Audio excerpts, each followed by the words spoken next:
Hello and welcome to this Stripe Payments tutorial for Craft CMS. My name is Andrea Lopez. I'm the author of the enupal plugins for Craft CMS. This tutorial is valid for Craft CMS 3 and 4. Alright, so let's get started first talking about what is Stripe Payments. Basically, Stripe Payment is an e-commerce plugin that allows customers sign up for recurring and one-time payments with Stripe. It's perfect for orders, donations, subscriptions, events, and for professional websites. Of course, if you want to build something like a shopping cart, this plugin is perfect for you. We are a Stripe verified partner, which means we use all the power of Stripe to build this plugin. So as you may already know, you might need to register into Stripe in order to use this plugin. Basically, if you don't know what Stripe is basically a payments infrastructure for the internet. They also offer several e-commerce features, including a dashboard where you can see all the payments, balance, customer, products, reports, all the features available under Stripe. You can handle everything from this dashboard. So basically, behind scenes, Stripe Payments plugin use the Stripe infrastructure to process the payments for your website. In this case, you don't need to worry about PCA compliancy, about storing credit cards numbers or anything like that. All of these complex payments information are handled by Stripe. The idea behind this plugin is just bringing you the opportunity to create an e-commerce website and reducing the complexity and the amount of code that you need to maintain. And we have a few examples during this tutorial that we are going to explain, and you will see how easily you can set up an e-commerce website on Craft CMS using the Stripe Payments plugin.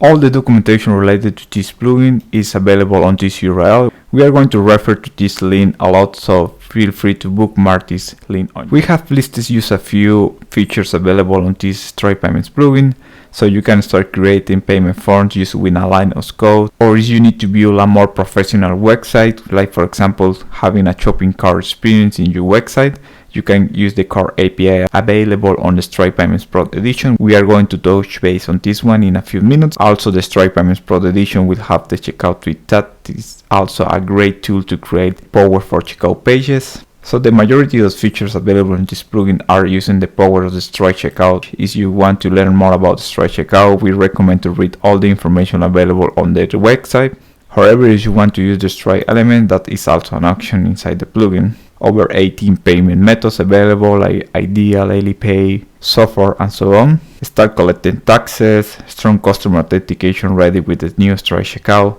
Apple Pay and Google Pay support. Subscription integration, like for example, subscription graphs is a great way to allow the customer to update their billing information, like for example, card details, billing addresses, cancel or renew subscription.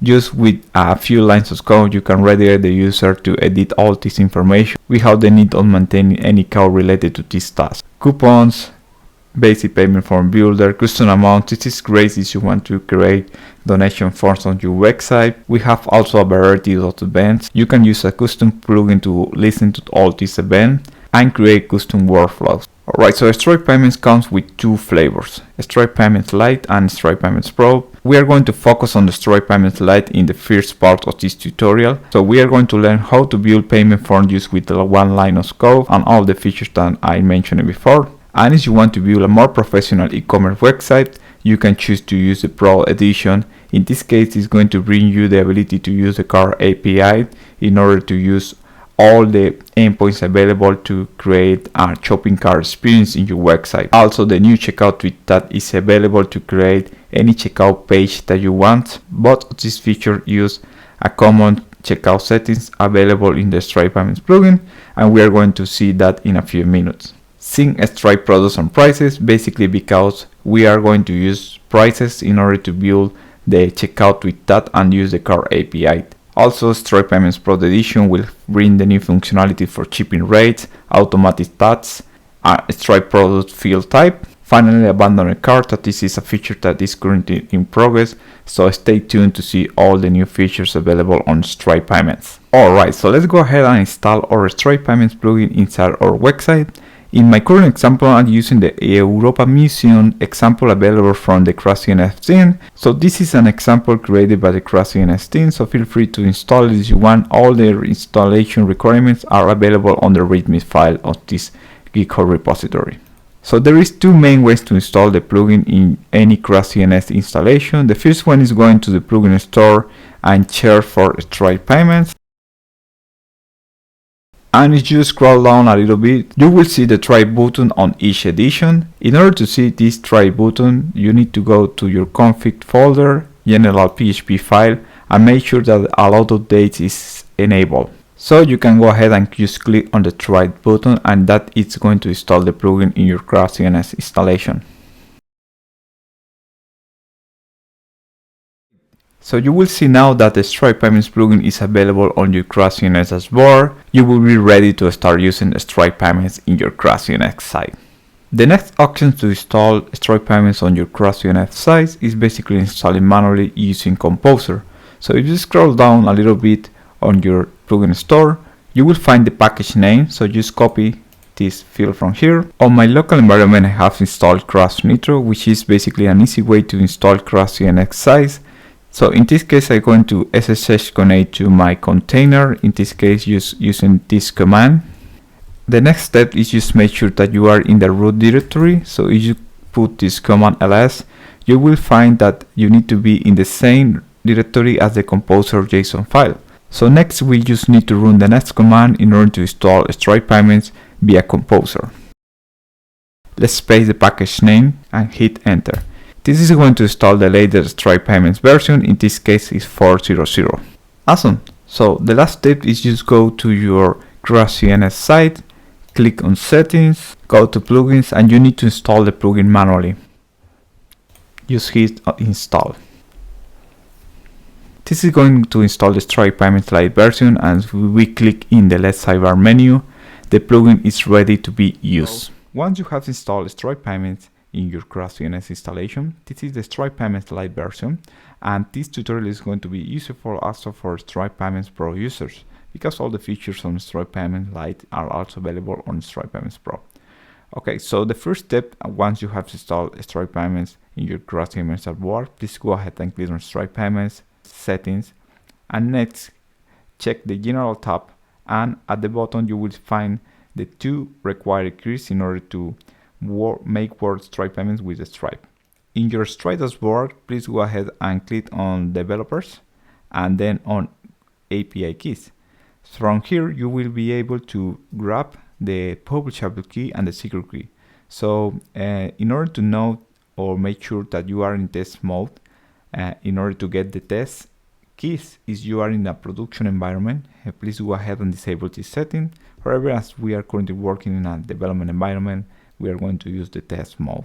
So just in order to store the settings, one way is just paste the keys here and click save. However, this way is going to save the API keys in your database. And if you want to add extra layer of security, the recommended way to store the API keys are grabbing or copying or storing the API keys in your configuration files from your Craft CMS installation. So if you go in the enupal documentations, click on Stripe Payments and saving your Stripe API keys, you will find some instructions explaining what is the file that you need to use in order to get or store the API keys. So as you can see here, we are going to use the general PHP file, and depending on the environment that you are working on, you need to copy these 5 lines of code in your general PHP file. So in your favorite editor, please open your Craft CMS installation and go to config general. All right, so from here, as you may already know, the start means that it's applying all the configuration for all the environments. In this case, we are only interested in the dev environment, so please go ahead and paste the lines here. And as we are not working with Stripe Connect, please feel free to remove this line. And as currently this is an optional key that you can use to add an extra layer of security to the webhooks that we are going to split in the future. So as we are not using this right now, please go ahead and remove it. So as you might see here, we're using the getEnv function. This means that it's going to retrieve the key from an environment file. This is a common file using from CI/CD in your or continuous integration and continuous development in your maybe in your project. So this is a recommended way in order to store secrets in our projects. So as this file is not going to be added in your GitHub history, is the best way to create this or store the keys from there. So let's go ahead and put a name here. Next step will be storing the API keys using these names.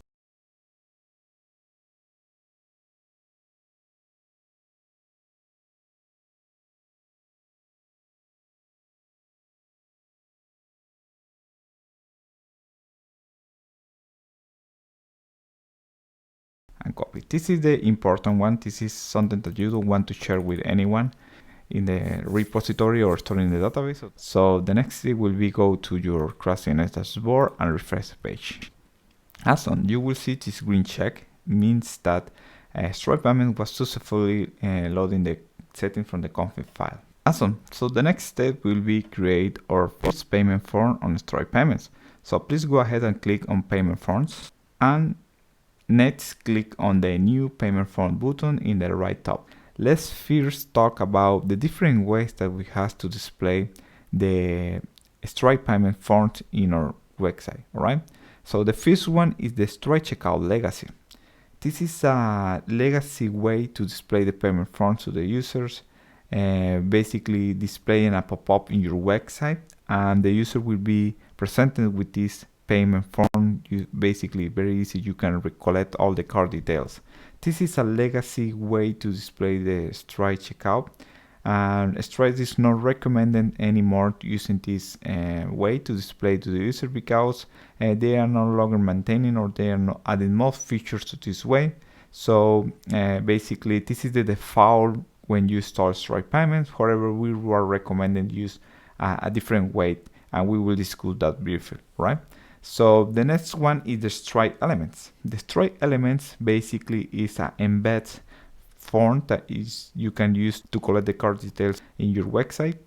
And the new Stripe checkout, this is the recommended way from Stripe and also from us to display the payment forms in your website. What this means is basically this is a page hosted in Stripe. It's super secure and it has a lot of features like Google Pay, Apple Pay, and also it's ready for strong customer authentication. That means that you will be able to process payment from clients in Europe. Basically the user is going to be redirected to this Stripe checkout, and it's going to process the payment, and the user is going to be redirected back to our website. And we are going to explain how to use the new Stripe checkout in a few minutes. All right. So first of all, we are going to display the payment form using the Stripe checkout legacy, and then the Stripe payments embeds, and finally the recommended way from us is using the new Stripe checkout. Okay, so let's go back to a payment form. As you might already know, the Stripe checkout is already enabled. Remember, this is the Stripe checkout legacy, and we will see how to display the other methods in a few minutes. So the first thing that we need to set is a handle. This is very important because this is what we are going to use to display the payment form from the twig templates. All right. So let's give it a name. And from the language, we recommend to use auto-detect local because Stripe is going to use the browser session to detect the locale from the user. The current, let's leave it on USD. Remember, this is the Stripe checkout legacy. Let's process for now a one-time payment. And the return URL to what page the user will be redirected after they finish the checkout process. You can use the number. Basically, it's going to be the order number created after the user finished the checkout process. And you can use that to display information about the order. Right? So let's leave it empty for now, and the user will be redirected to the same page. Submit button class, this refers to a CSS class, basically that is used in the Stripe button that we displayed in the front end, and you can use this to override to any class that you might already have. Custom template is a feature that we are going to explain in a few minutes. Right? General tab, we have the company name. You can use your name of their website if you want, and this is something that is only used in the Stripe checkout legacy. Item description is very important. We have the logo, and you can use this to set an image or something related to the product that you are selling. We have payment button text. And from here, this is a test that is going to overwrite this one when the user clicks pay. So let's leave it by default. And the checkout button test is, so basically it's this one from here. Let's leave it as default, pay and the amount. Payment form is ready, so let's click on save. Awesome. So our payment form is created. So basically we are now ready to display the payment form in the front end. So there is two ways to display the payment form in Stripe payment. One way is basically using one line of code on twig, and the other one is using a field type. All right. So we are going to see first how to display the payment form using the twig templates, and from there we are going to use the field type. All right. So if you go to your documentation and check for templating here and go, you will find the one line of code that you need to use to display the payment form in your templates. As you can see, we are going to use only the handle of the payment form. So copy this line from here.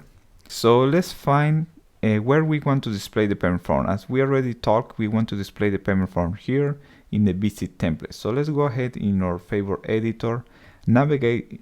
We can paste the one line of code that we need to display the payment form, and you just need to the handle with the payment form handle that you want to display. So go back to your Craft CMS dashboard, and from here just copy the handle and paste this here, and that's it. We're ready to use this in our template. So let's put a small message here. Okay, so let's save it and refresh the page, and that's it. As you can see here, we are displaying our payment form. If we click, we're able to process the payment using the Stripe checkout legacy. Depending on the workflow that you want to test, for example, if you want to test American card, MasterCard, or different kind of cards, you can use this page in order to grab the numbers from here. So for now, we are using this one. For the date, you need to use a date in the future. CVC, you only need 3 numbers, all right? So from here, you only need to click on pay.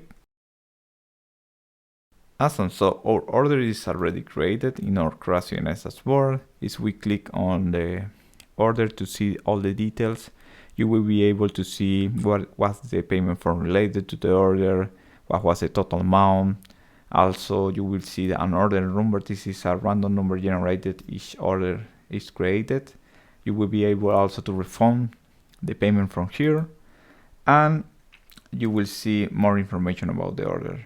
Like for example, if you click the Stripe reference, you will be redirected to the Stripe dashboard and see more information about the transaction in Stripe. So as you might already know, the user doesn't need to enter the email from the checkout pop-up. That's because I enable a setting in Stripe payments in order to save a little bit of time. If you go to settings and then go to defaults, you will see a setting that it says email address of the logged in user. So we use how to display the payment form using the Stripe checkout legacy, and let's go ahead and use the Stripe elements embedded. All right.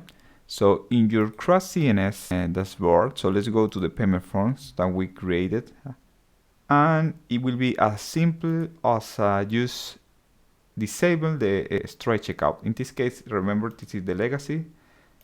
And if we disable the Stripe checkout light switch, we will present 3 different ways or 3 different elements that we have currently available on Stripe payments. The first one is the card. Basically is the same as the example that we were seeing before. It's going to display an embedded card details form in your website for now, and just click on save. Okay, so let's go back to the website, refresh the page, and we will now see a embedded card form in our website. All right, so we can set as test card here, a date in the future, same as the pop-up, and the email is already populated because I'm already logged in my website. And let's click on view.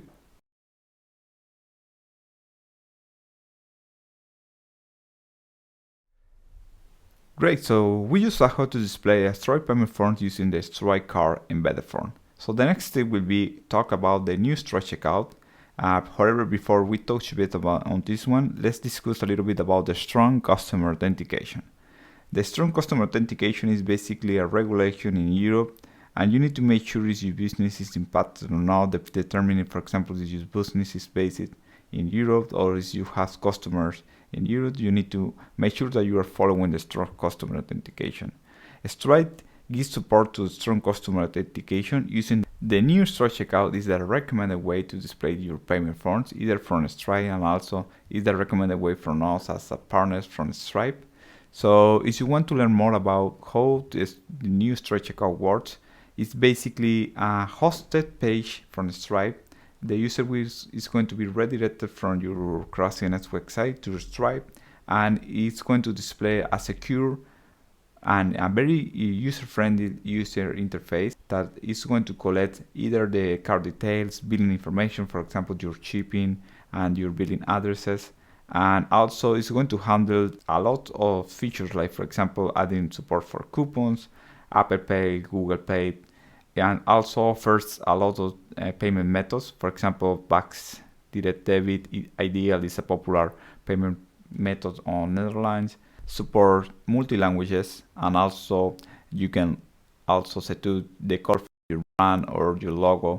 So these are the reason why I highly recommend using the new Stripe checkout. You don't need to worry about strong customer authentication, and it will bring all the amazing features from Stripe checkout to your website. So let's go ahead and discuss what is needed in order for you to enable the new Stripe checkout on your Stripe Payments plugin.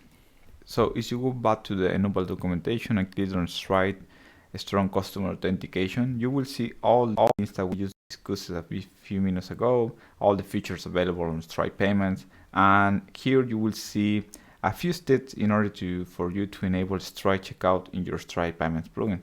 So the most important step is enable the webhooks. And what is required the webhooks? Basically, it's because the user is going to be redirected to the Stripe checkout page, and from there, the only way for us to know if the user has finalized the checkout process is via the events. So Stripe basically is going to notify us via the webhook URL all the events that are happening in the Stripe checkout page. So we will know that the user finished their payment, and we will be able to create the order from or based on these events. So we need to an URL enable in order for us to listen all the Stripe events. That's basically how the webhook works, and is the most important step. The next step is basically just enable setting in your Stripe Payments plugin, and from there is just when in your payment forms adding a checkout success URL to say Stripe to where redirect the user when they finish their order, and also a cancel URL because there is going to be a button to the user in their Stripe checkout page in order to go back to their website. All right. So that's basically the only few steps that we need to do. So let's go ahead and see how we can enable the webhooks in Stripe Payments. Here you can see the URL from your site in order to add it to the Stripe dashboard. So let's go ahead and copy this webhook URL, and the next step will be go to your Stripe dashboard. Click on developers and click on webhooks. From here you will see this user interface that I just explained a few minutes ago. Is how the webhooks work. Basically are events that they are going to send us to the website. So let's go ahead and click on add endpoint. So just to make sure, this is something that you need to do only for when you have a production environment or maybe a staging environment where there is an URL that is publicly accessible across the internet. So for example, in this case, obviously this URL is only for local development, and it's not going to work because this URL is not available on the internet. So the events are not going to reach this URL. All right. When you release your staging environment, for example, the test environment or the production environment. In this case, this is a local environment, and I'm going to explain you how to set up the webhook in local environments in a few minutes. Okay, so let's go ahead and click on add endpoint. It's going to confirm the password. Just confirm the password. Enter, paste in the URL that you used to wrap from the Stripe payment settings. Add a description if you want. And basically here is another important step is select the events. So you just scroll down, you will see all the events recommended for Stripe payments in order to work. So let's go back to our dashboard on Stripe and click on select events, and here we need to add all the events once again, or basically select all the events if you want to listen all the events, but let's go ahead and add them one by one here.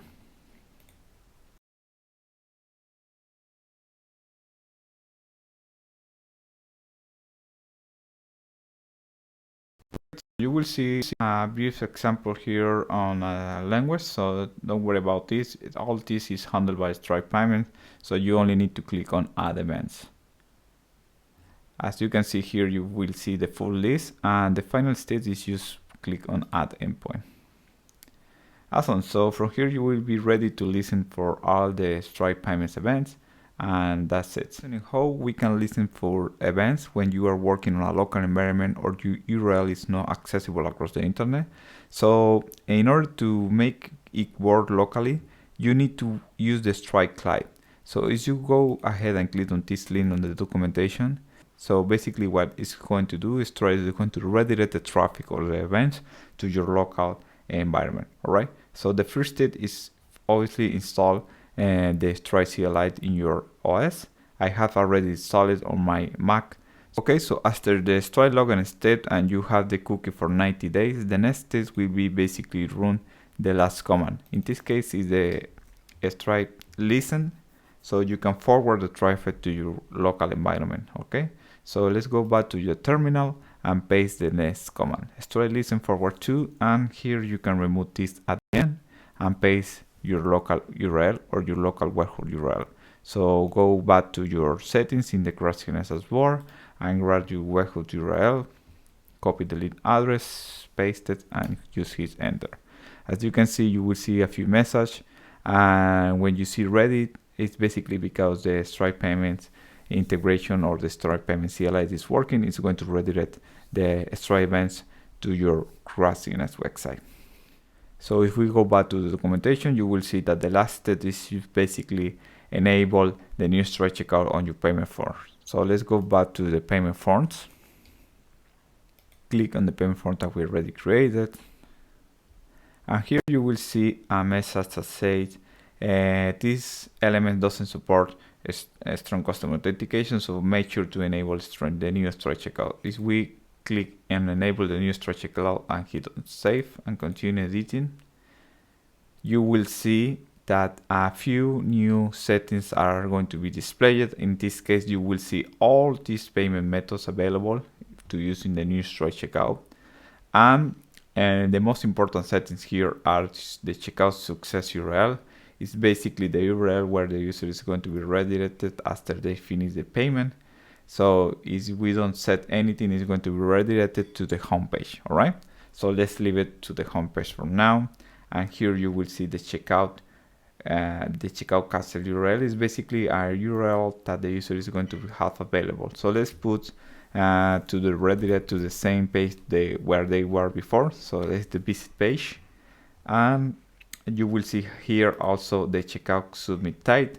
This is basically depending on the payment form that you are displaying. This is a donate form. It's going to change the name, the button name here when you are paying. Instead of say paid, it's going to say donate, or depending on the other one, in this case is book. All right, so let's leave it with pay for now. And these are the only new settings that you will have available, and you will see a new form tags here. Beside that, you will see also a new setting here in your Stripe Payments menu, which is basically how we can handle the tax behavior using the new Stripe checkout. So also you will be able to enable the coupons behaviors on your Stripe payment form. So let's select beside the card a new method Klarna, and let's just click save and continue editing. Awesome. So the last step is going to be check your tweet template. So basically what I'm going to do here is comment out the field type display form behavior, and let's just leave it the normal tweet tag to display our payment form, because we are going to add more options here in the future. All right, so let's go ahead and test. And here you will see now as a use a button, but if we click the button, you will see that now the user is going to be redirected to this new Stripe checkout page. And from here, as you can see here, this is a page fully hosted by Stripe. We can go back to the website that we were previously. This is the checkout cancel URL in action. The email is already populated because we have enabled that setting in the Stripe payment settings. And here you will see the different payment methods. In this case, I choose card and Klarna. But you saw that there is a lot of payment methods available. You will see that this is a very nice and user-friendly user interface. Here you can fill out the card details. And you don't see the image because my website is in a local environment, so the image is not accessible across the internet. But if you set to an image here, you will be able to see the image here, alright? So as you can see, this payment form is also adapted for mobiles environments. As you can see here, is very user-friendly, so you don't have problems related to that. Alright, so let's go ahead and click on paid. And if you go back to your terminal, you will see that a lot of events are starting to happen. All these events are registered in the Stripe Payments plugin in order to create the order before the user is redirected back to our website. After a few seconds, it's going to be redirected to our site. But if we go back to the Craft CMS dashboard and click on orders, as we click here, we can see that it's pretty much the same as the other payment methods, but in this case we are using the new Stripe checkout. And for the donation form, let's create a new payment form and let's call it donate. Alright, so in this case we can put something like donate, and we can put the same name as your website. And here the next step will be basically select your payment methods. In this case I want to work with Klarna. Also, basically in the checkout submit type we can set donate. This is going to display the donate label in the Stripe checkout button. From here we need to set one-time custom amount. This is going to display or for us to collect the amount before we redirect to the new Stripe checkout. And the next step will be set the label. Awesome, so let's go ahead and click on save and continue editing, and let's see how this payment form is looking in our template. So as I created a new payment form with a different handle, remember we need to go to our templates and change our handles wherever we want to display the payment form, alright? Awesome, so let's go ahead to our website and see how this payment form is looking. Great, here you will see that we collect the amount before we redirect to the new Stripe checkout. In this case, let's leave it as $5 and pay with card. Here you will see that we display the different payment methods, and the difference from the previous checkout is that we now see a donate label in the paid button. Alright, so this is going to process the payment from here, same as always. Following our museum example, let's imagine now the museum wants to offer two different kinds of subscription to the customers. The first one is a silver subscription, which is basically a $10 monthly subscription, and each time the user subscribes to this plan, it will automatically be assigned to a silver user group on Craft CMS. And similarly, they also want to offer a gold membership, which is basically a $50 yearly subscription, and they also want the user automatically assign a gold user group from Craft CMS each time they subscribe to the plan. And also, if they cancel the membership for some reason, they also want these user groups to be removed from the user. So let's go ahead and learn how we can implement this example on Stripe payments. Alright, so the first step will be create our product in our Stripe dashboard. Let's go to the Stripe dashboard and click on products. Next, click on add product. Here you need to imagine like each product, for example, is going to be the membership. In this case, gold and silver are going to be different products. Remember, one product could have more than one price. For example, is your chances are that your gold membership have more than one subscription plan. That's totally valid. In this case, we only need one price for each membership. This is a description shown in the Stripe checkout. So it's useful for users to know what they are putting. You can add an image. Next, you will see the additional auctions. We are going to leave all this empty for now.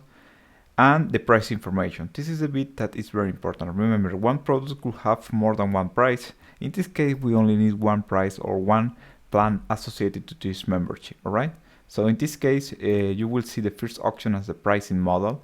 You can learn more about this in the Stripe documentation. I will leave all the links related to these pricing models in the description box below, all right? So standard pricing is or selected auction in this case.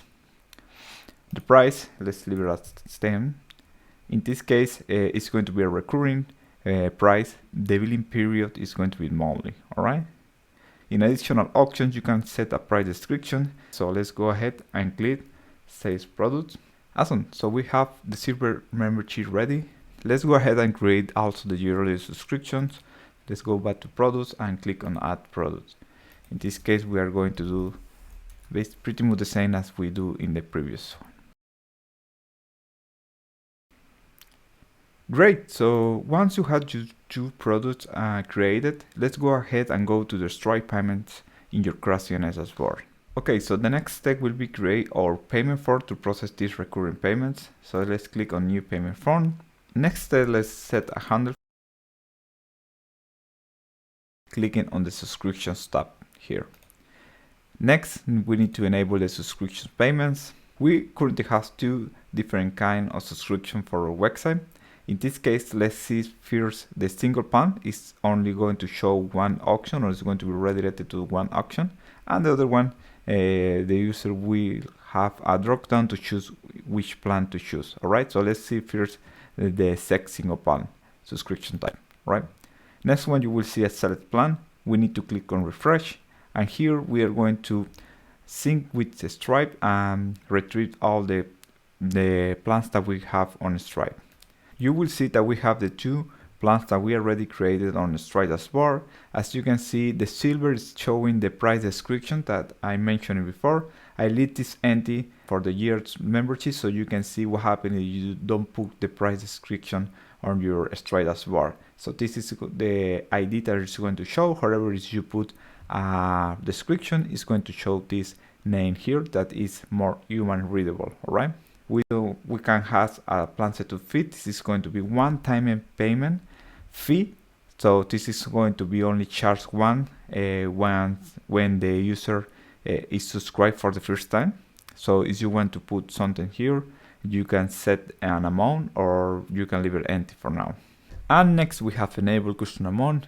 This is a setting very similar to how donations work. Basically, the user can put an amount and then automatically is going to create a subscription depending on the settings when this is enabled.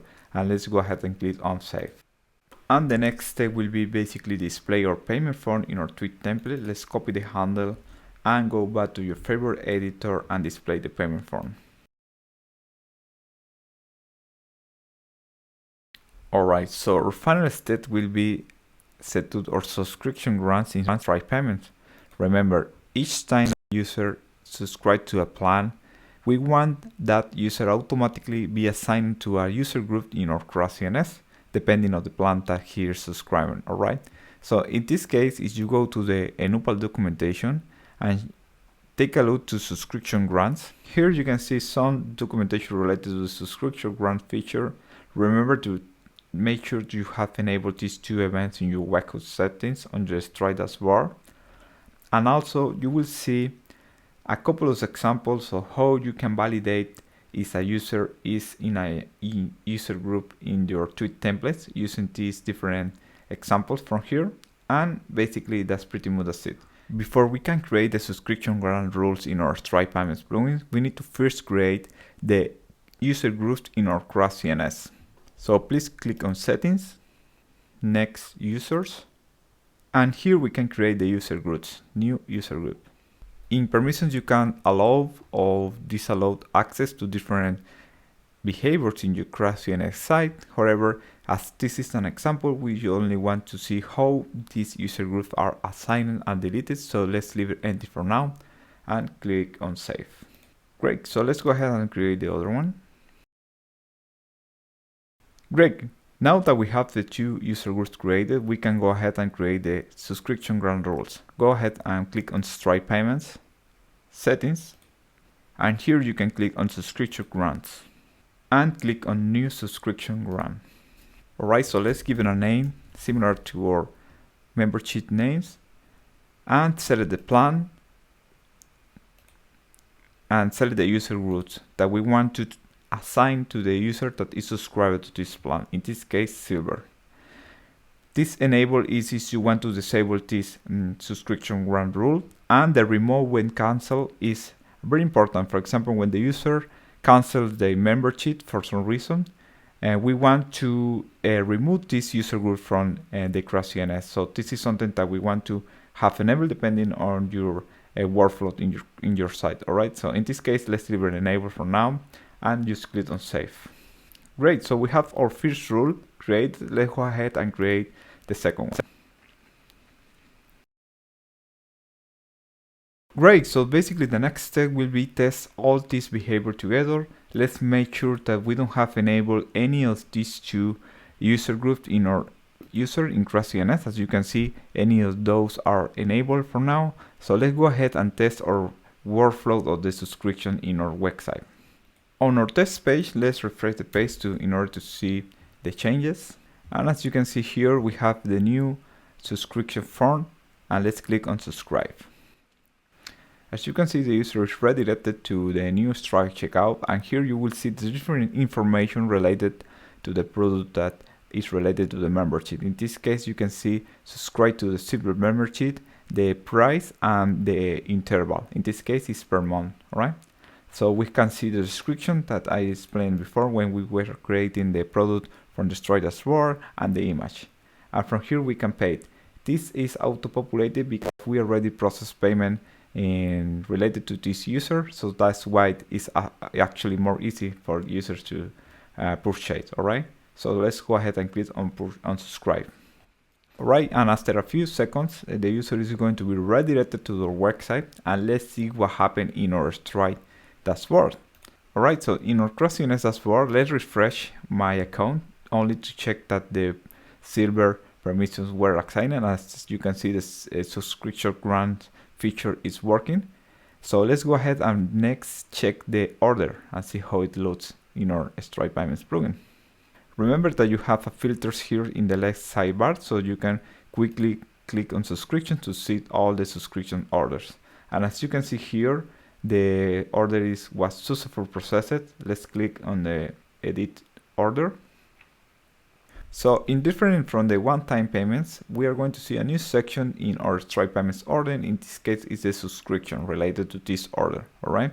So in this case, we can see the plan nickname, the status, the interval, the period start, the period end, and the quantity. And from here, we can also refund the order. Remember, this is going to be one-time refund, and also we can cancel the order. Depending on the settings that you have enabled in your Stripe Payments plugin, this cancel button is going to cancel at the period end, or if you want to cancel immediately, you need to change a setting that we're going to show you in a few seconds. All right. So as you can see here, we can refund the order if you want. The order will be marked as refunded. We can also cancel the membership. In this case, if you want from here, you can click on cancel. And you will see the status is going to change immediately. All right. Remember, you have also a setting related to this cancel button, which is basically, if you click on the defaults, if you scroll down, you will see this setting, cancel subscription at period end. This setting is disabled by default, so you need to make sure that understand how this works. Basically, I cancel the order. That means that it's going to take effect immediately. But if you enable this setting, the subscription is going to be canceled at the end of the period. All right. So this means that if I go to my settings in my user on Craft CMS, the Silver user group should be removed from my permissions. And as you can see, it's working. All right. So let's now see how we can set up our membership form so the user can choose which plan to subscribe to. But first we need to sync our plans from Stripe, clicking on settings, subscription plans, and hit the refresh plans button. Alright, this is going to synchronize the plans from Stripe into our Stripe Payments plugin. So go back to the payment forms and let's edit our membership payment form. Let's go ahead and click on subscriptions, and here we need to select the customer choose plans. So you can imagine in the front end, we are going to display either a radio button or a drop down. Let's choose the drop down. Let's delete the default label and let's go ahead and set up the plans. So as we currently only have 2 plans, let's just add the 2 plans so the customer can choose between both or 2, right? Let's set the silver membership as first. Let's delete the custom label by default. It's going to grab the information from the subscription plan from Stripe. And next we have the setup fee. Basically is a one-time setup fee that is only charged at the first time the user subscribes to the plan. And we can set this to the default one. All right, so let's add the other one.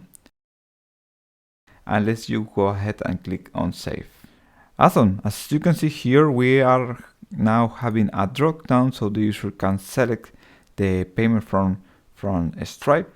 If you go to the enupal documentation under Stripe payments, from here we can see how we can use the customer portal feature from Stripe in order to redirect the user to a Stripe hosted page, and then the user can update their billing details, like for example billing address or card details. From here you can see a small example of what we need to add to our tweet templates. So in your favorite editor, let's go ahead and click on templates and add a small template in order to display our billing details. All right.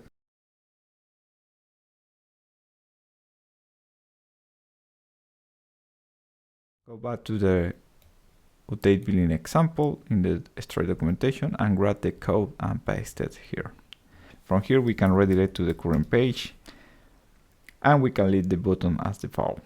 Awesome, let's now see how is everything looking in our front end. And if I scroll down a little bit, we will see the manage billing button. So let's go ahead and click and see what happens. And as you can see, nothing happened. It's just basically just refreshing the page. If we go back to our documentation, we can see that our first step, from here you can see that we are missing our first step, which is basically set to the Stripe customer portal in our Stripe dashboard. As I'm currently working in our test environment, let's go ahead and click on test. And from here we can set up all the customer portal settings, like the brand settings, and on functionality you can enable or disable different sections to show to your customer in the customer portal. So for example, you can select the invoice history, the billing information. In this case, I don't want the user to edit the email address. You can set up everything that you need. For example, let's leave the billing address. The user also can edit their payment methods, like the card details, for example. Promotion codes, in this case, the user can enable or disable the cancel subscription. Remember, there is 2 behaviors on this action. For example, you can set to that cancel immediately or cancel at the end of the billing period. All right. Collect the cancellation reason, pause subscriptions or resume, allow users or customers switch to a different plan. This is also available. Remember, if you enable these settings, you might need to update different settings related to this one. All right. Allow customers to update subscription quantities.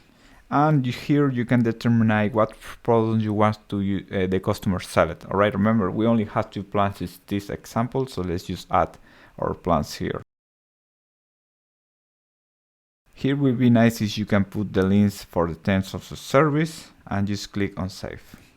Also, you can preview or how it's going to look the customer portal. And as you can see, the user is going to have the option to update the plan, cancel the plan, and also see the billing history, the billing information, or update the billing address, update their card. Here you can see also the plans available. This is when the user click on update your plan. All right, so let's go ahead and go back to our website and see if this is working now. Let's click on manage billing, and the user should be redirected to the Stripe customer portal. Awesome, as you can see, very similar to the new Stripe checkout, the user is redirected to a Stripe hosted page, but in this case, it's used the customer portal, right? So, and here the user is going to be able to see their current plan, update the plan or cancel the plan, also edit the billing information if they want. In this case, they can update their billing addresses. Also, they can see their invoice history here, or cancel the plan, update the plan. In this case, if the user update the plan, they will see the different options that they have available. And you can set up everything from your customer portal settings in your Stripe dashboard. Let's go ahead and learn how we can create a thank you page using the order details created on Stripe Payments. If we go to our payment form, if we scroll down, we can see the checkout success URL. Here we can set it a URL or a tweet template so we can display the order details to the user. Let's go ahead and create a thank you page to display the order details to the user. Let's save the form. And now, similar to our update billing page, we need to create a single page in our Craft CMS. Let's go ahead and do this. We can use this date in order to display the order detail from Stripe Payments. So if you go to the enupal documentation and scroll down to templating display order details, you will find a small example of how you can display an order getting Stripe Payments order number. In this case, let's go ahead and grab this example from here, copy and paste it in our favorite editor. And let's process this order. And the user is going to be redirected to our Craft CMS website, and then we are going to redirect to the thank you page with the proper order number, and there we are going to see able to see all the details related to the order. Awesome. As you can see here, we are redirected to the thank you page, and we are passing the number order in the URL. And from there, we are displaying all the order details related to the order.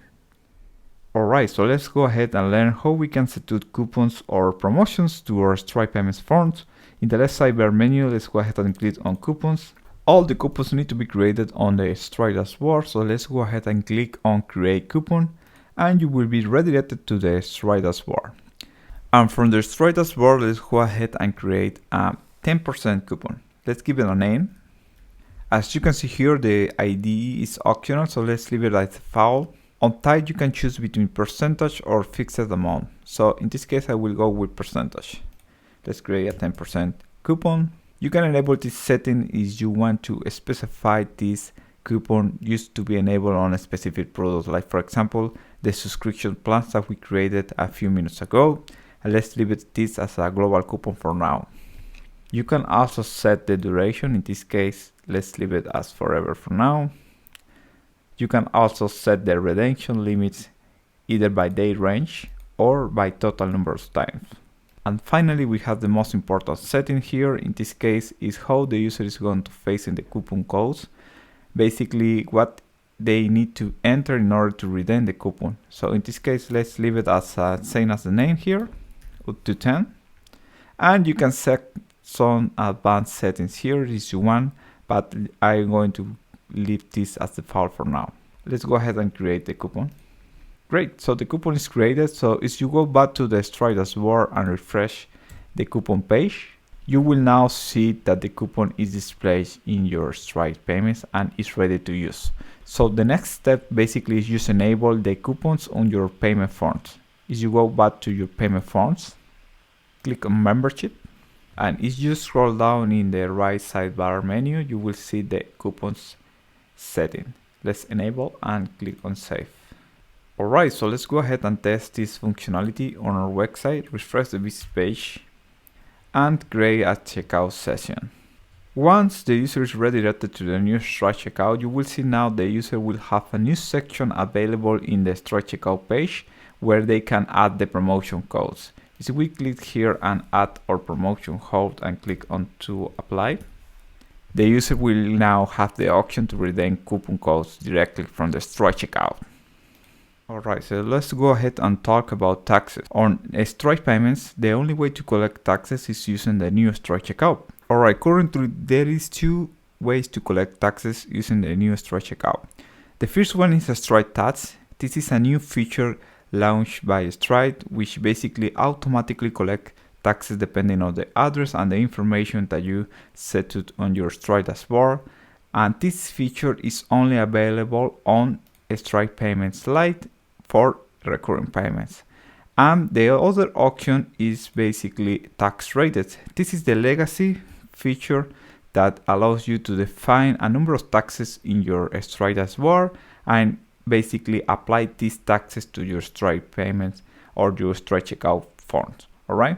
So in order to use the new Stripe automatic taxes feature for one-time payments, you might need to subscribe to the Stripe Payments Pro. However, in the Stripe Payments Lite version, you might have access to the automatic taxes only for recurring payments. All right. So let's go ahead and see how we can create these two different options on Stripe Payments Lite.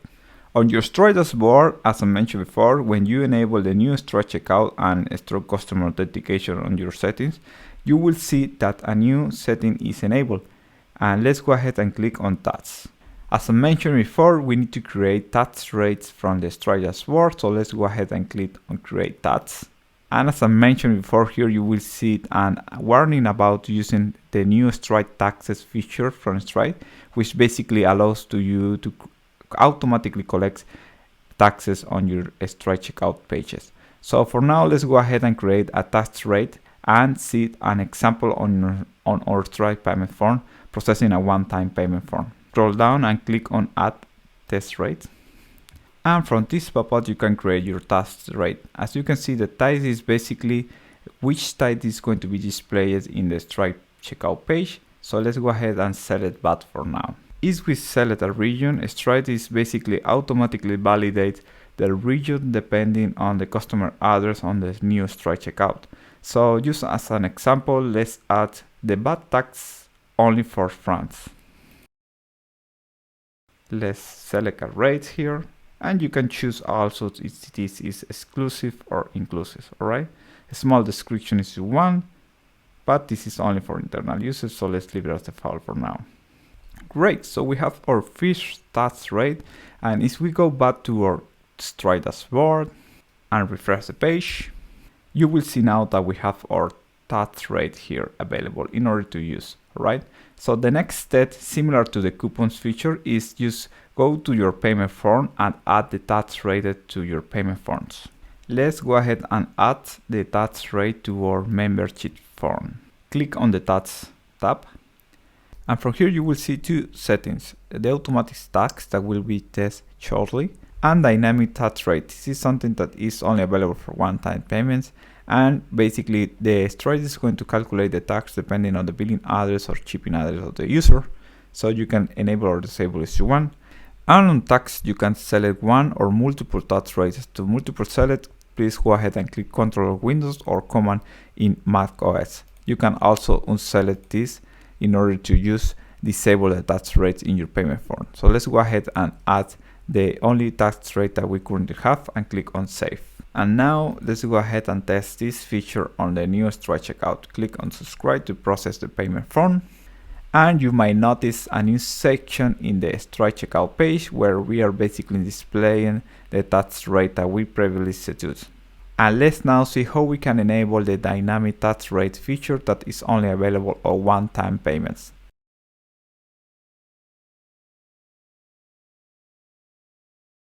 Let's go back to our templates quickly and just display the one-time payment form. Commented out the recurring payment for now, and let's enable the one-day pass form. Go back to our website, refresh the visit page, and click on book one batch ticket. As you might see here, the tax section is a little different from our previous example. This is basically because the tax is determined by the billing information, right? Remember, on our tax rate is only available for France customers, okay? So let's go ahead and enter card information and our billing address. Let's put a test address from France.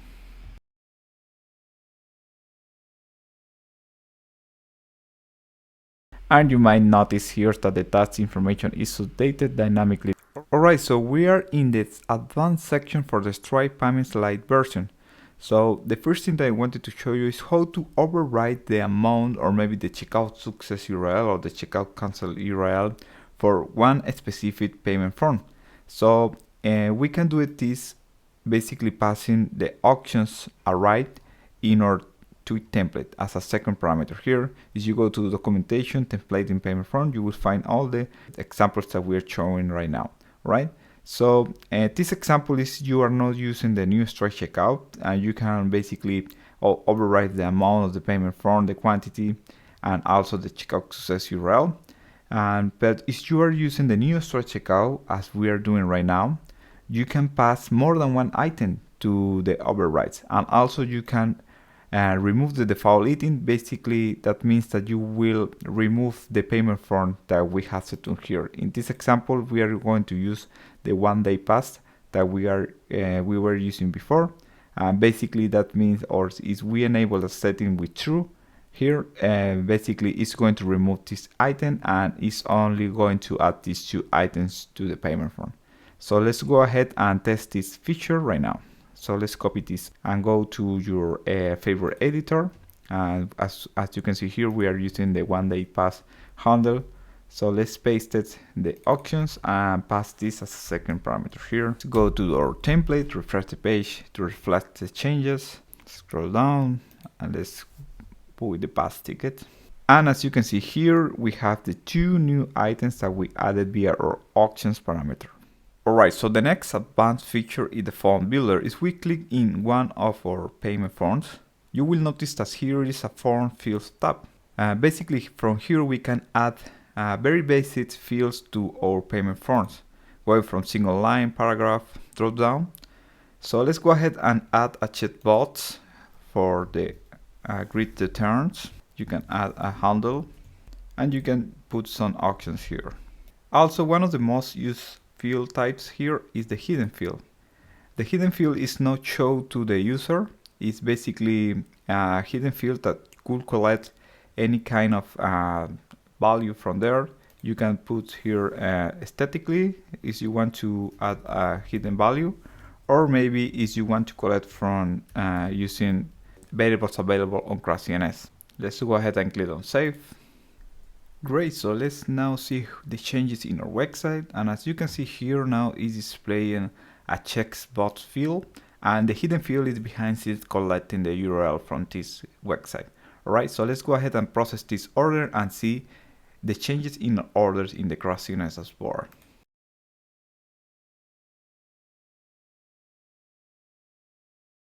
Great, so now the order is complete. Let's go ahead and see the order in our Craft CMS dashboard. And if you scroll down a little bit, you will see now the new section showing the form fields when the order is complete. And basically you will have the handle and the value from the form fields. As I mentioned before, the hidden field is very special. So let's see now how we can pass an object to the hidden field. So if you go to the documentation under Stripe Payments Form Field Builder, you will find a section specifically showing some information about the hidden field. And here you will find an example of how to pass an object to be used by the hidden field. So let's copy this line and go to your favorite editor. In our template, let's go ahead and add this line. As you can see here, basically this line is adding the current entry variable to be used by Stripe Payments under the hidden field. Alright, so basically this means that we are going to have this entry variable available to be used by the hidden field. So let's go ahead and go back to our Craft CMS dashboard and edit the payment form. Go back to the form fields, and in the hidden field we would like to use now the variable that we just passed in our tweet templates. And if you check the documentation, instead of using double brackets, we need to use only one. So let's go ahead and edit this. So let's go ahead and save this form and test this change in our website. And let's process very quickly this order. Great, so we are redirected to the thank you page. And if we go to the orders and see the last order that we just processed, you will now see that we are using successfully the entry object that we passed via our tweet templates. Another advanced feature that we have available is the payment form field type. On the documentation, if you go to field type display button, you will find a couple of examples of how to display a payment form field type in our tweet templates. So let's go back to our Craft CMS dashboard and create a payment form field and add it to our visit section. Let's give it a name. Under field type, you need to select Stripe payment forms. On the source, you will choose all the payment forms, and limit, we recommend to limit to one, to have only one payment form associated to this field type, and let's set everything as default. Now let's add this field to our visit section.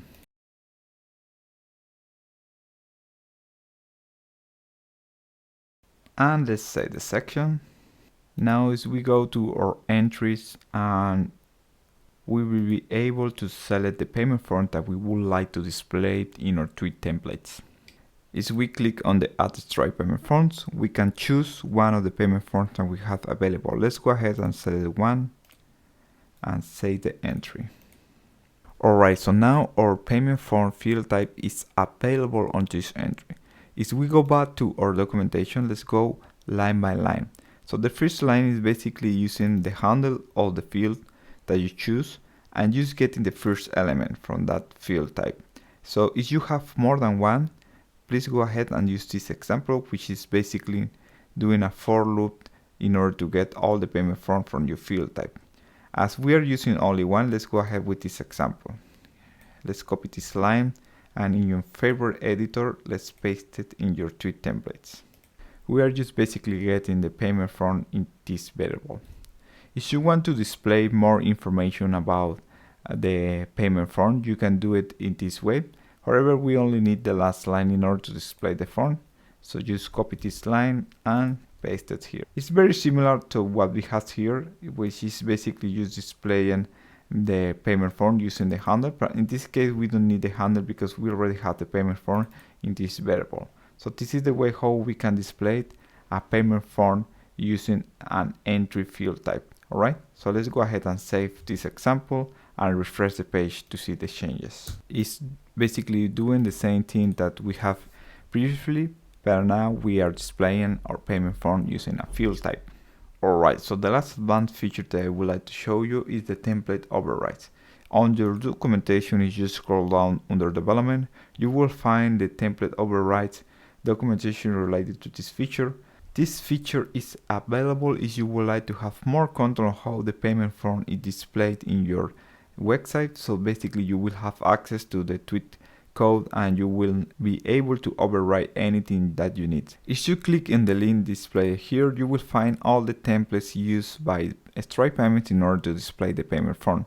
So you can override any of these templates. The only thing that you need to do is just copy exactly the same, the folders and the files with exactly the same names, and you will be able to override any templates on this folder. A warning here is a new version of Stripe Payments updates these templates. You may need to also update the templates in your website if you are planning to update your Stripe Payment plugin, right? So that's the only thing that you need to care about. So let's go ahead and just override one template. The main templates are payment form and payment form SCA. So basically, depending on what you are using in your Craft CMS dashboard, if you are using a strong customer authentication, you need to override this template. If not, you need to override this one. As we are using a strong customer authentication, I'm going ahead and just copy this file and just copy the content, all right? And next, let's go ahead and create a file with exactly the same name that you are trying to override. Paste the content, and you will be able to override any of this information related to the payment form. Let's go ahead and use as a small change here.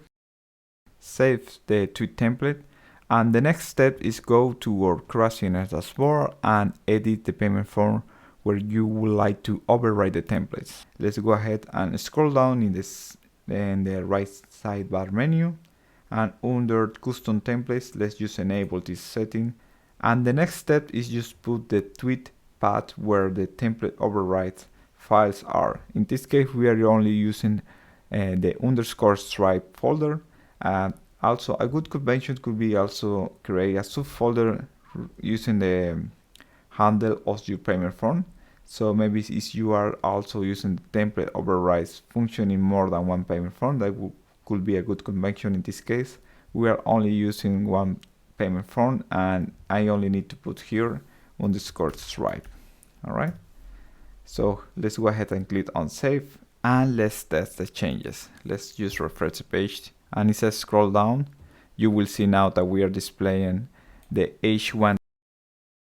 Today we are happy to announce Stripe Payments Pro Edition, available since Stripe Payments 4 for Craft CMS 3 and Stripe Payments 5 for Craft CMS 4. So the main two features for Stripe Payments Pro Edition are basically the new checkout twig tag and the card API. The checkout twig tag is more powerful than the payment form that we currently have available on the Stripe Payments Lite edition, and the card API is a powerful tool that we can use to build a card shopping experience in your website. We are going to explain these two powerful features soon, and we believe that you can build any e-commerce website with the Stripe Payments Pro Edition. Please follow the same instructions from the Stripe Payments Lite for installation and the Stripe customer authentication, because Stripe Payments Pro use the new Stripe checkout, so we need to make sure to have enabled the webhooks and the Stripe CLI in order to use this tool in the local development. Alright, so to enable Stripe Payments Pro Edition, we need to go to settings in our Craft CMS dashboard and click on plugins. And from here we can take a look what version currently are using our plugins.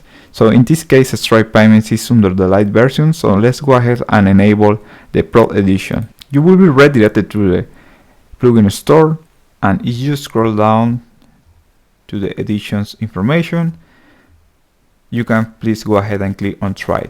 This is going to enable the Stripe Payments Pro Edition in your Craft CMS. So if we go back to our Stripe Payments plugin, you will see now that you have a product auction in the left sidebar menu. So that means that Stripe Payments Pro is successfully activated in your Craft CMS site. Alright, once you have enabled the Stripe Payments Pro Edition, you may notice a new auction in the left sidebar menu. It's called Products. So let's talk about the products and how they work. If we go to the Stripe documentation, the Stripe Products and Prices API is one of the most important features on the Stripe Payments Pro Edition, basically because we are going to use the price in order to display the checkout pages in your website.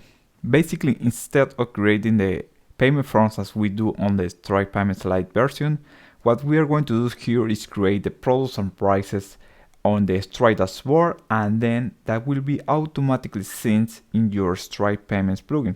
This will bring all the functionalities that Stripe is offering about the products and prices API, like for example, charging or selecting dynamic taxes, charging the shipping rates in your checkout pages, and a lot of functionality like the pricing models that we discussed before. Also, you will be able to check out one-time and recurring payments in the same checkout page. Feel free to read all the features available about the products and prices from this documentation links. If we go back to our Stripe dashboard, you might remember that we already created a couple of products in our Stripe dashboard. So let's go ahead and display this gold membership in our Stripe Payments. Besides the new product settings available when you enable the Stripe Payments Pro Edition, if you go to settings, from here you will be able to handle all the checkout settings either for the card API or the checkout twig tag, going from the over 18 payment methods available, success return URL, cancel URL. Default currency this setting is going to apply only for the card API when the cards are empty. Checkout language, we recommend to leave it on auto detect because this is going to auto detect the language from your customer browser. Shipping options, we will going to learn how to create shipping rates in a few minutes. Collect shipping address, billing address, automatic touch. Stripe basically is going to take the shipping address entered during the checkout session to determine the customer's location and calculating the tax for you. Promotion codes or coupons.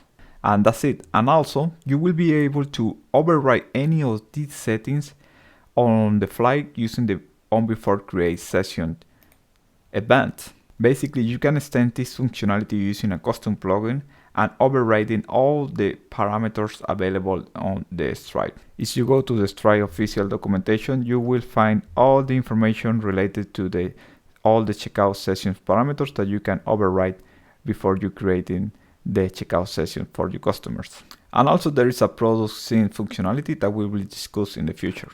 As I mentioned before, the Stripe Payments Pro Edition will bring two new features to your website. One of them is the core API that we are going to discuss in a few minutes. So let's go ahead and first discuss the checkout tweet tag. You might notice that this is very similar to what we have on the Stripe Payments Lite version, which is the payment form tweet tab. From here, we are using a payment form handle in order to display the payment form in our website. The main difference between them is that the checkout tag is going to use an array of items, and the items we need or will require to have a price ID from the Stripe dashboard. So instead of creating the payment form in Craft CMS, we need to create the product and the price on the Stripe dashboard and using the IDs from Stripe. And the final difference is that we are going to create a checkout session, and from there we can redirect the user using the checkout session URL. As you might notice on Stripe Payments Lite, when we use the payment form tag, we are creating basically or generating a HTML form. Is we go ahead and inspect the code really quickly here in our payment form tweet tag. You might notice here that there is a lot of code generated here in your website. Besides the HTML code added to your website, the payment form tag is also adding a JavaScript file in your website. So as you can see, the checkout tag is bringing a lot of simplicity in your website. It's not requiring to add jQuery or any other libraries. It's not generating JavaScript code. It's not adding HTML code to your website. It's just simply returning a URL that you can use to redirect the user to the Stripe checkout page. Besides that, you will have a lot of flexibility because you can start adding multiple items. You can process one-time or recurring payments in the same checkout page. Remember, this is using the Stripe API session API, so you can add any of these parameters available.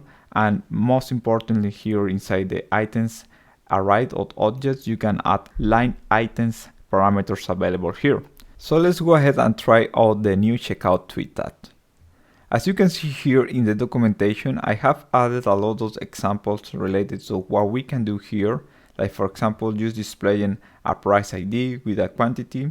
Also, you will have optional fields like for example, enable the user to adjust the quantity in the Stripe checkout page. And for example, here you will also have, if you don't have the price ID, you can also creating the product on the fly. Basically just adding the amount in cents and all the fields that are available. There is also a couple of examples here. Is you need to create a custom price ID on the fly before displaying the tweet tag. In this case, if you already have the product on the Stripe, or either if you don't have the product ID from the Craft. The price ID could be either a one-time payment or a recurring payment price. Okay, so let's go ahead and copy the simple example that we already have here. Go to your favorite editor. As you can see here, we are using a Stripe price ID. So let's go ahead and see how we can see this in our Craft CMS dashboard. In your Craft CMS dashboard, if we go to products, you might notice that we don't have any products yet in our Craft CMS dashboard. If we go back to our documentation and products and prices, you might notice how easily it is to synchronize the Stripe and price products in your Stripe Payments plugin. Basically, it's just ensure that you add the enupal-stripe metadata in your Stripe product. All right, so let's go ahead and go back to our Stripe dashboard. And as you remember, we already created a couple of products here in our Stripe dashboard. So let's go ahead and edit this product in order to synchronize with our Stripe Payments plugin. All right, so here we are in our Gold membership product. And the only thing that you need to do when you are editing or creating a new product is just make sure that you click on additional options, and under metadata, with this metadata key, Stripe Payments Pro will note that we need to synchronize this product in our Stripe dashboard. So that is the only thing that we need to do here. So the next thing is just say the product, and this product with all his related prices are going to be synchronized in our Stripe Payments plugin. So if we go back to our Craft CMS dashboard and just refresh the products page, you will see that now our Stripe product is successfully synced in our Stripe Payments plugin. You can either double click to see all the information related to this product, and you will see all the prices related. And also if you edit the products, you will see just a few more information related to this product. Either it is a recurring payment or a one-time payment. the Stripe ID. That is basically what we are going to use either in our Stripe card API or the checkout tweet tag. So let's go ahead and copy the Stripe ID, go back to our tweet template. Let's add more information to our link, and let's go ahead and refresh the page to see the changes. We'll see now that we have a new link. As you can see here, the user is redirected to the Stripe dashboard, and if we process this payment, you will see that the order is going to be displayed same as the Stripe Payments Lite edition version. Once you are in order, you might notice that there is a new filter under payment type. From here, you will be easily filter all the card API or checkout orders, and also you will see all the orders from the orders filter. You might also notice that there is no form handler related to the card orders. So basically, because we are not using a payment form anymore, we are basically just using the price ID in order to display the checkout page. If we edit the order, you might notice that all the information to the order remain the same as the Stripe Payments Lite version. You can also pass optional fields, like for example, override the description of your price item or enable the customer to adjust the quantity in the checkout page. If we go back to our tweet templates and add the optional information, besides the optional field, we can also pass metadata information to our order, pass the metadata parameter as the second parameter, and let's see the changes in our website. Click on checkout, and as you can see now, the user is going to be able to update the quantity. The next example is custom one time. Basically, this example is useful when you need to create a custom amount to charge to your customer. This is going to create a product and a price behind scenes, and after the order is created, the product is going to be archived. So let's try this example in our website.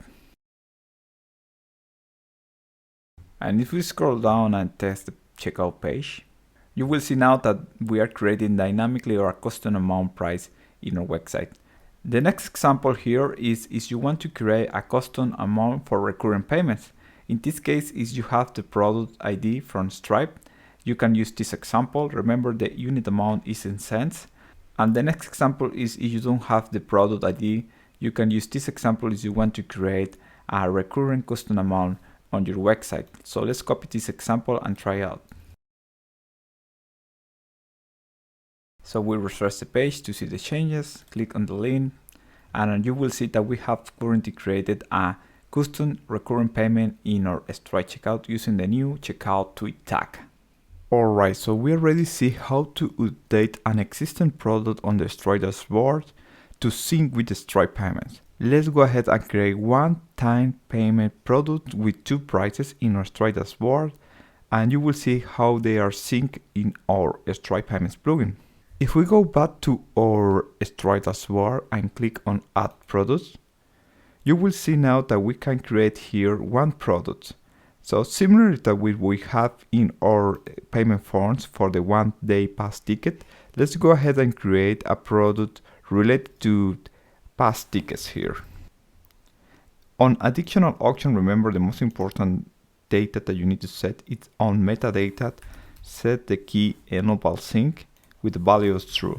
Recurring payments is enabled by default. However, in this case, we wanted to create one-time prices. So let's go ahead and click on one time. On additional auctions, you wanted to keep organized, you can put the description related to this price. Remember, one product could have more than one price. Awesome, so we have a product that is related to all the past tickets and only one price for now. So we can start adding more prices to this one. So let's go ahead and just add a 3-day pass ticket. When you click Save Product, an event is going to be triggered into our website, and you can see how all the events are triggered in your Stripe CLI. So let's go ahead and see in our Stripe dashboard if this product is successful to sync. So let's go ahead and refresh our products page. And as you can see here, we have a past product ticket with two prices related to them. If we double click quickly in our element index, you will see all the information related to prices. In this case, we have two prices, and we can copy the Stripe ID related to these prices. Right. Another way to sync products and prices from Stripe is you scroll down a little bit in the Stripe payments documentation. you will find the information related to the sync all products. This is very useful if, for example, your site is down for some reason for a period of time, and maybe your products and prices are out of sync from the Stripe dashboard. So this is a very useful process that you can run in order to sync all the products that currently are available in your Stripe dashboard. Remember, this is going to sync only the products that have the enupal-stripe metadata in your products and prices. So let's go ahead and create a product now in our Stripe dashboard that is not going to be synced in our Stripe payments plugin because the Stripe Lite is off for now. So let's go ahead and create the product and see how this feature works.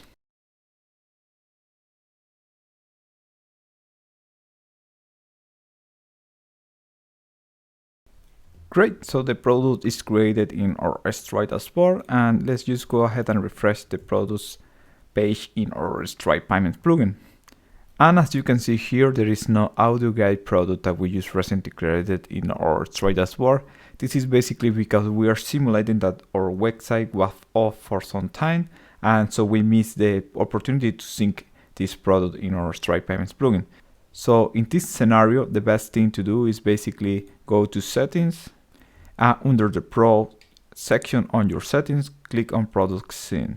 This will automatically sync all the products and prices from the Stripe dashboard. Remember to add the enupal-stripe metadata key in your Stripe products. Let's go ahead and just click the sync products and prices, and this will trigger a job in your Craft CMS.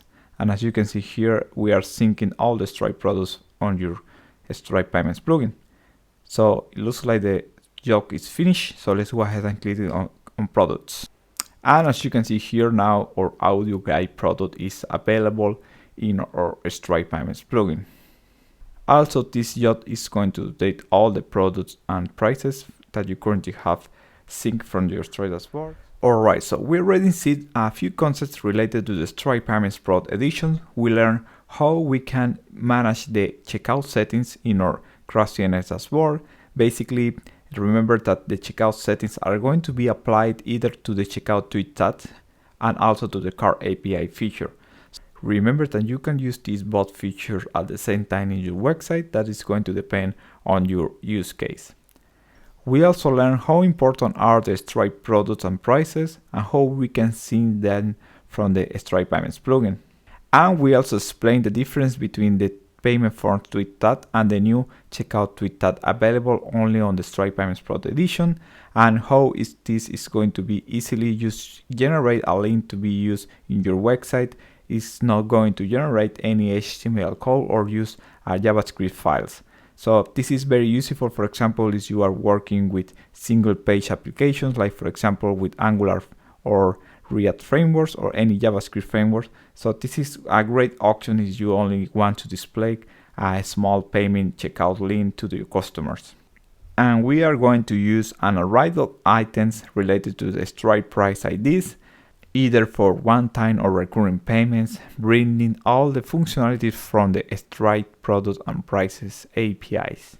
The cart API brings you with 5 different endpoints so you can recreate a shopping cart experience in your website, so you can build easily any e-commerce workflow on your Craft CMS site. The documentation is available under the Pro section, and you can go ahead and click on Cart API. As you can read here, the Cart API is going to use for now the available section on the browser.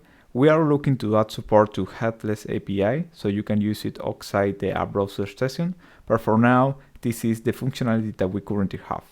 These cart API endpoints can be easily used on any JavaScript framework, like for example jQuery, React, Angular, etc.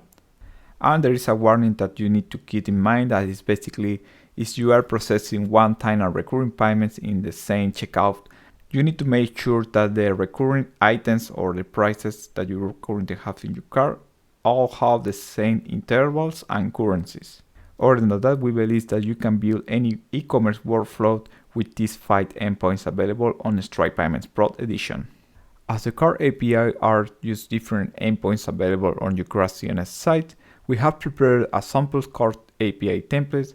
Please keep in mind that the examples that we have prepared are very basic examples of what you can do with the cart API. and feel free to recreate any workflows that you currently have on your e-commerce website.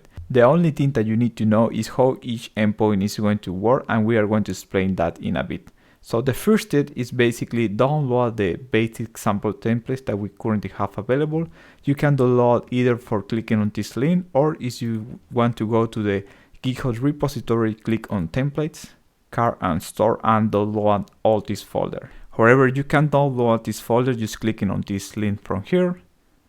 This is going to automatically download that folder for you, and you will have this folder available. So the next step is basically just unzip this folder, give it a name, and paste it inside the templates folder on your Craft CMS project. So our cart API templates are going to be available under the store URL. So the folder structure is very simple. We basically only has one index page where all the functionality about the cart API is available. Yes, only one file. So you can create in one file all the functionality of a shopping cart. And related to the other folder, we have a JavaScript folder that we are going to explain in a few minutes. And also we have some twig templates that we are extending from our index template, right? So let's go ahead and see how this looks in our website. So this example pretty much has three main sections. The first one, a shopping cart icon that is displaying the number of items that we currently have in our shopping cart. The next section is the cart API, where we are currently showing a summary of what we currently have in our shopping cart. So as you can see here, we are displaying the number of items of the cart, exactly the same as this number is showing here. And also we are displaying the total amount of the cart. Also, I have other three main buttons to this summary box. The first one is going to add the first product that you have available in your Stripe Payments plugin. In this case, it's the Gold membership. So you will see the first product here, so we can start adding this product to our cart. And as you can see here, this is going to be automatically updating the information related to the cart. The next button is the clear cart, that is basically just clear the cart from all the items that we currently have. So let's go ahead and add one item again to explain the last button here, which is the checkout cart. The checkout cart is basically just redirecting the user to the checkout page so the user can finish their order. This is exactly the same behavior as you click on this icon. So if we click on checkout cart, the user is going to be redirected to the checkout page to finish their order. Alright, back to our example again. The next section is product, that is just basically just displaying all the products that you currently have available in your Stripe Payments plugin. And from each product that you currently have, you can select the price. Remember, each product could have more than one prices, so you can select a price from this drop down menu. You can set the quantity and add to the cart. Additionally, you can add some optional fields, like for example the custom label to your cart items. Alright, so this is basically the example that I have prepared for you. So let's go ahead next and see how all the cart API endpoints are called from this example. Before going deep into our API endpoints, let's first set a couple settings in our checkout setting. As you can see here in our sample templates, you will have a thank you page. So let's go ahead and set this as the success URL, and also let's set the cancel URL if the user needs to go back. Let's redirect it to our store website. All right.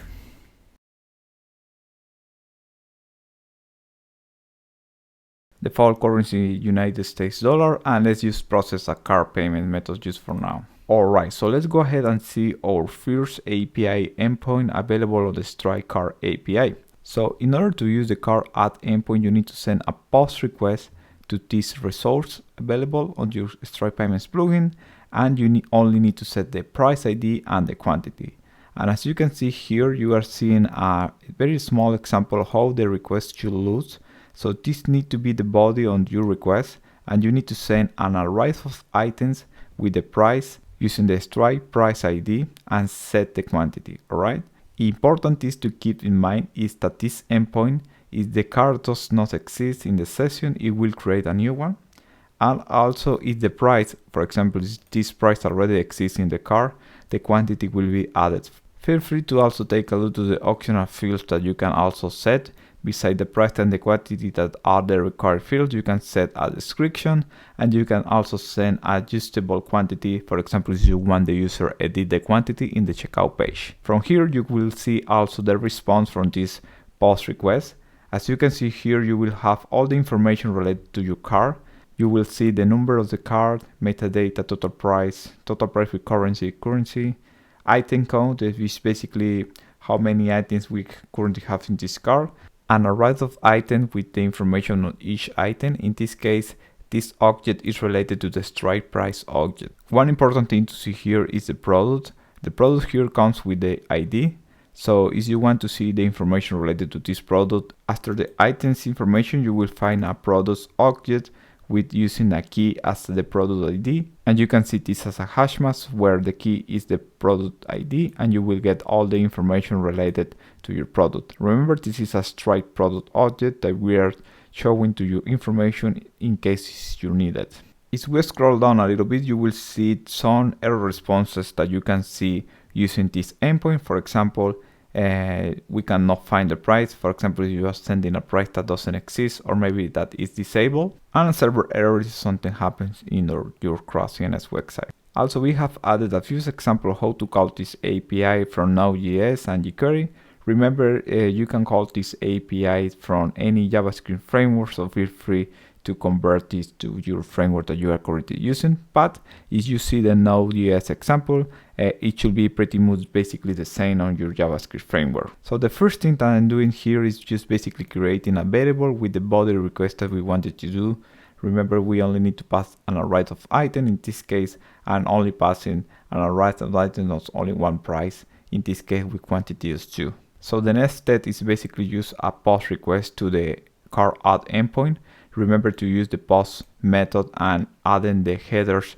In this case, for the asset, you might need the application JSON and also for the content type. From there, we are just handling the response, and in this case, we are just returning the response as a JSON. Similarly to Node.js, we are also adding a jQuery example here. We are storing the request in a variable, and we are using the Ajax method available on jQuery to make a post request using the data variable that we are using, setting the data type, and also just printing the response in the console. In the current example that we are using here, we are using jQuery, so pretty much we are doing basically the same as this example from here. So if we go back to our example, let's open the developers tools available in our browser and just choosing the network tab.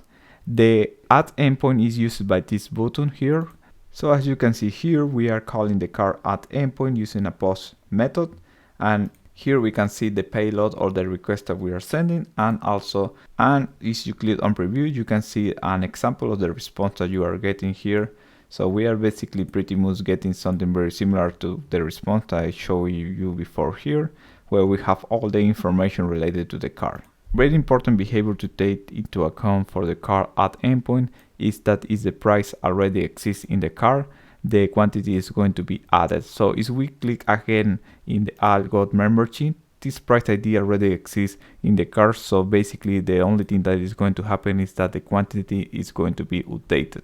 So if we click here in the second request that we are doing, we can check that the item count is 2. However, the item is still the same, and we only have one item, but however, the quantity for this item is going to be 2. If you want to update the quantity, you need to use the cart update endpoint that we are going to see in a few minutes, alright? The next endpoint available is the enupal-stripe cart endpoint. This is basically used to get the cart as a JSON, and you will see all the information related to the cart, like the number, metadata as you already have, the total price that you currently have in your cart, and all the items in an array of objects. And also you will have the product information related to each object. Also, you can expect an empty response cart, maybe if you don't have items in your cart, and the response is going to look like this. If we scroll down a little bit, you will also see an example of the API calls that you can do from your JavaScript framework. And as you can see, this is the most simple API endpoint because it doesn't require a body in your request. If we go back to our example and refresh the page, you might see here in the network that we make a call to the get endpoint, just because we need to retrieve the last information related to our shopping cart. And as you can see here, it's loading, and in the cart event is fired just when the page is finished. And if we click here, you will see the get endpoint is called when the page is refreshed. We are getting a status response of 200, and you can see here the preview of the response, and it's basically the response of the cart. And you can find here all the information related to your cart. Alright, so the next API endpoint available is the cart update. So you need to do a post request to the cart update endpoint in order to update the line quantities or any attributes or metadata that you want to update to your cart. Very important here about the behaviors of this endpoint is that if the price doesn't exist, it will add the item to the cart, and if you want to remove an item from your cart, you only need to pass 0 as a quantity. Alright? And if we scroll down a little bit, you will see a very basic example of how this request works. For example, if you need to update something in your metadata for related to the cart, you can do it in this request. And also, if you wanted to update any information related to the cart items, you need to add the update key, and for each you will need to pass the price ID related to the price that you wanted to update. In this case, for example, let's say you wanted to update existing price that you have in your cart items to set the quantity as 2, or maybe if you wanted to remove some other one, you can also set the price ID and set the quantity to 0. You can pass more than one prices, and remember to use first a key value pair. In this case, the key is going to be the price ID and the value is going to be the object with all the information that you wanted to update. You will find as always the cart response with all the information related to the cart, and the items reflect the changes that you already did. Error responses that you might expect from this endpoint is that the price ID can be found, so you will get a 404 error related to the price ID that can be found in your Stripe Payments plugin. Also, if you have any server error, you will also get a 500 error from this API endpoint. Again, we show a very basic example of how you can call this API from Node.js. In this case, we just show a very small example, storing the form data. Use the update key in order to pass the price ID that you wanted to update, or maybe if you wanted to remove an item from your current shopping cart, you can do it just passing the quantity as 0. The update cart endpoint is used under the product list on the add to cart button here. This is basically because we are going to set the quantity that is displayed in this dropdown. So let's say that we wanted to have 5 3-day pass tickets. In this case, we only need to set the quantity to 5 and just call the add to cart endpoint. And as you can see here in the network tab, the update endpoint is called. And if we go back to header, you will see the information that we are calling the cart update endpoint. And if we click on pilot, we can set all the information that we are sending related to that price ID. From our JavaScript, we are also sending adjustable quantity that we're going to show you in a few seconds. However, you can see here the quantity is set to 5. And under preview, you will see that the item code for this item is 5. And this is the item that we currently displaying here in our cart API. So let's say, for example, that we instead of 5 items, we want to update back to 3. So if we set the quantity to 3 and click add to cart, you might notice that the quantity is going to be updated to 3. And this is basically because this endpoint is very useful if you wanted to update the quantity or any value that you currently have related to your price. The next API endpoint available is cart clear. You need to do a post request to the cart clear endpoint. And what this endpoint is going to do is basically set all the quantities to 0 and clear the cart. An expected response that you can see from this API call is basically see an empty cart response. From here, you don't have any items or products related, and the total price is going to be 0. Here are the very basic example of how you can call this API from a JavaScript. Again, you need to use the right endpoint. In this case, is cart clear. You need to make sure to make a post request, set the headers, and handle the response from here. We have already used this example before, so the only thing that you need to do here is click the clear cart, and you will see an example of how this endpoint is called from our example templates. If we see the clear cart, and the preview response is going to be basically an empty response, and you will have 0 items in your cart and a total amount of 0. This is basically because all the quantities on the cart items are set to 0, so they are removed from the cart. And the final endpoint available is the cart checkout. So you can do a post request to the cart checkout endpoint, and what this is going to do is basically process the current shopping cart from the user session, create an Stripe checkout object, and the response from this object is going to have an URL attribute that you can use to redirect the user to the Stripe checkout page so they can finalize the order. Remember, the user can forget to add items to the cart, so they might want to return back to the website. So you need to properly set the cancel URL, and also you can set the success return URL that we already see previously from the checkout settings, in order so the user will be redirected to the thank you page or something that you can show order details to the user. Also, something really important here is that you are going to have a checkout event, so you can validate or override any of the settings available for the session params before we create the checkout session. So from here you can validate, as I mentioned before, or you can override any session params related to the Stripe checkout session before we create it.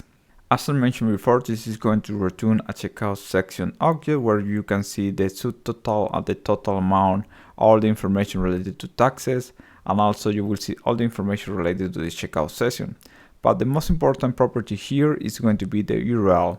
So you need to use this URL in your JavaScript so you can redirect the user to this checkout page. And if we see the API call example here, we only need to call the cart checkout endpoint URL, use the post method, and just put the proper headers. In this case, this endpoint doesn't require any body, so you don't need to worry about that. And as you can see here, we handle the response. And as we need to redirect the user to the Stripe checkout page, we need to get the response and use the URL property. So the user is going to be redirected to the Stripe checkout, and from there they can finish the order, or maybe they can go back to their website using the cancel URL or using the back button available on the browser session. One error response that you can expect from this API endpoint is that if the cart is empty, you will get a 400 error from your call to this API. So if we go back to our website and add an item to our cart, and then check out either from clicking this icon or this one, you will see that we call the checkout endpoint. And from here, the user could finish the order processing the payment, or maybe if they forgot to add something to the cart, they might go back to the website, either clicking the back button here or the back browser URL button. Let's say they forgot to add a 3-day pass to the cart. They added the item to the cart, check out the cart, and as you can see here, they had a different item, and finally they finished the payment. The user is going to be redirected to our thank you page available in the example templates. Awesome, so we are showing very basic information related to the order here in the thank you template available in the example templates. From here you can see all the tweet code related to this example from here. So also you can see the order in the Stripe Payments dashboard. If you click on orders and you click on the last order from here, you will see all the information related to the shopping cart. In this case, the user buys a gold membership and a pass ticket from 2. And you can click here if you wanted to see the price related to this item. And also you will see the information to the subscription if they buy a subscription in the shopping cart. Alright, so we just learned the entire functionality of the Cart API feature under the Stripe Payments Pro edition.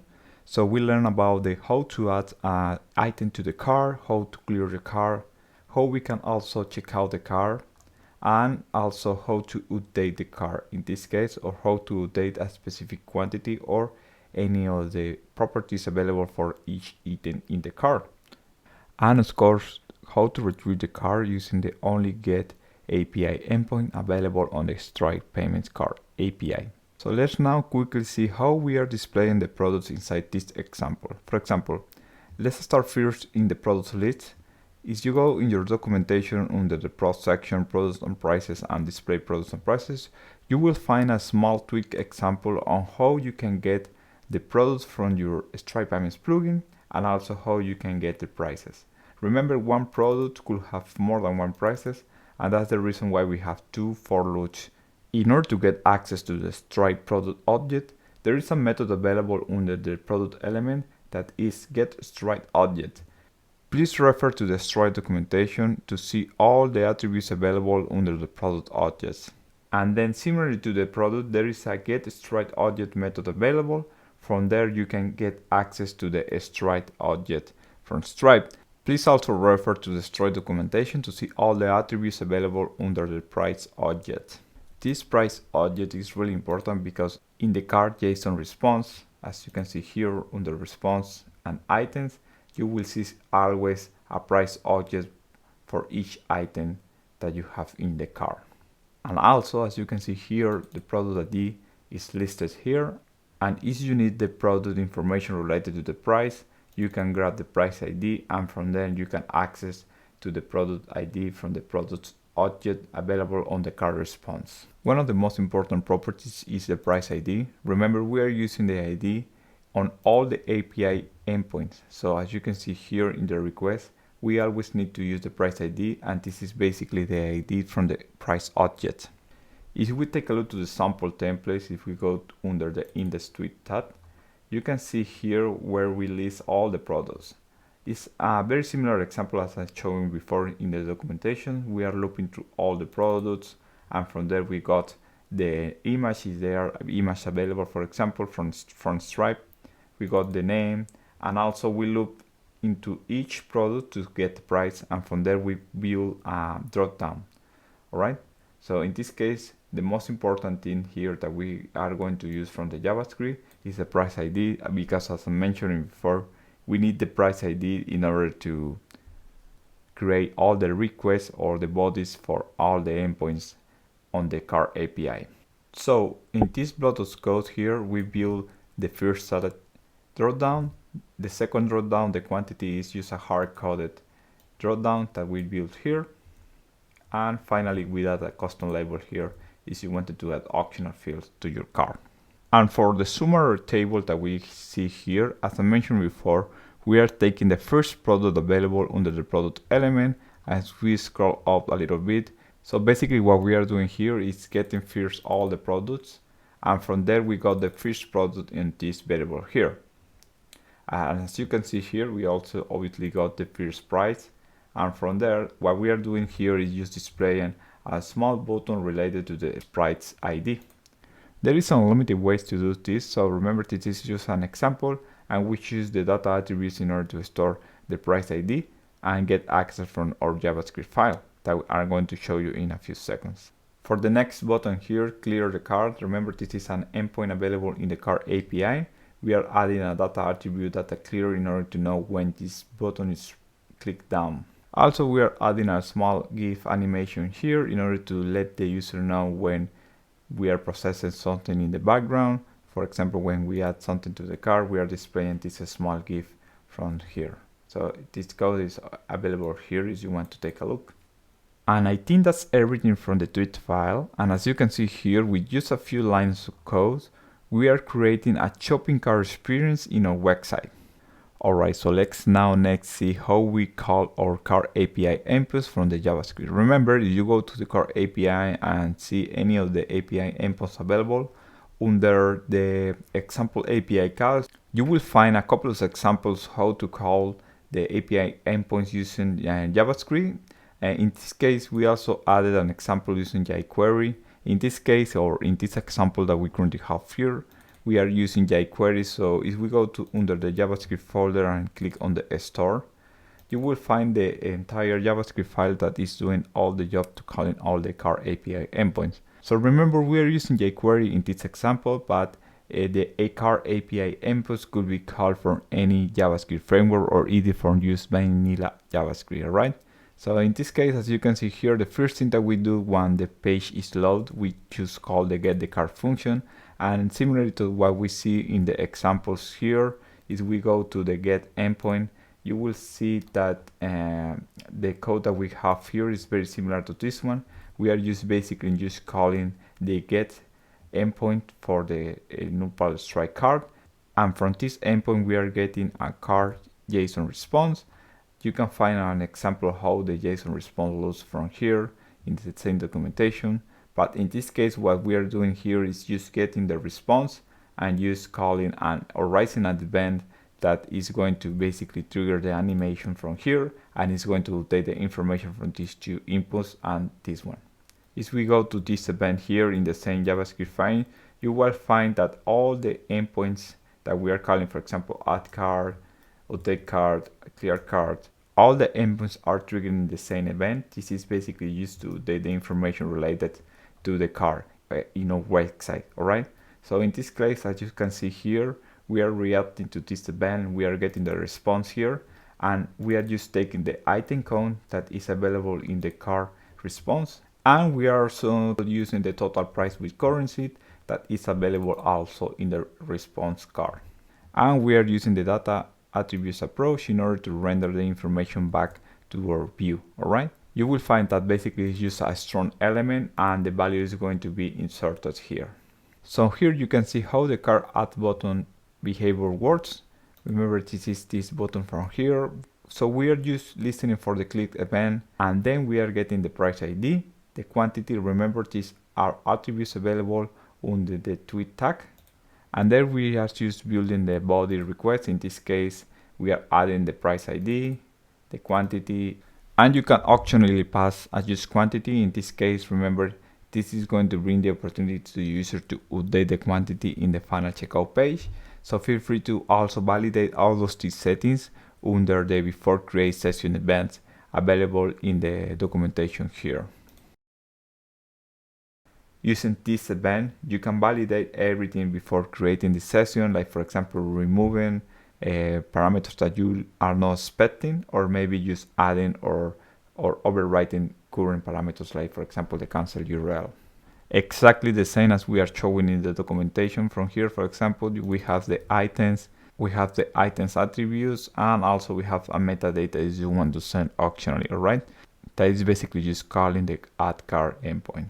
The update event is very similar. Remember, this update button is inside a form, so we are preventing the form used to triggering from here, and from there we are getting all the information from the form here.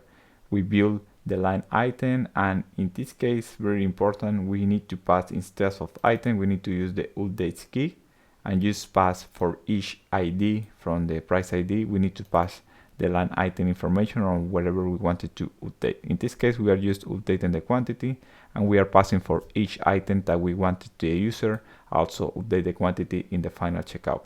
Something really important about the adjustable quantity, remember, you can pass also the minimum and the maximum.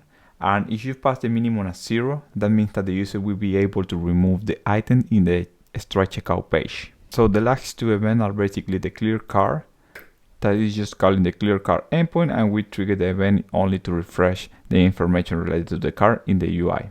The final event, and the most important one, is the checkout card. When the user clicks on this button here, if we go to the code here, we are basically just calling the checkout event, but in this case, after the response, we need to redirect the user to the Stripe checkout page. So in this case, from the response, we are going to have the URL attribute available, and from there we can use this line of code in order to redirect the user to the Stripe checkout page.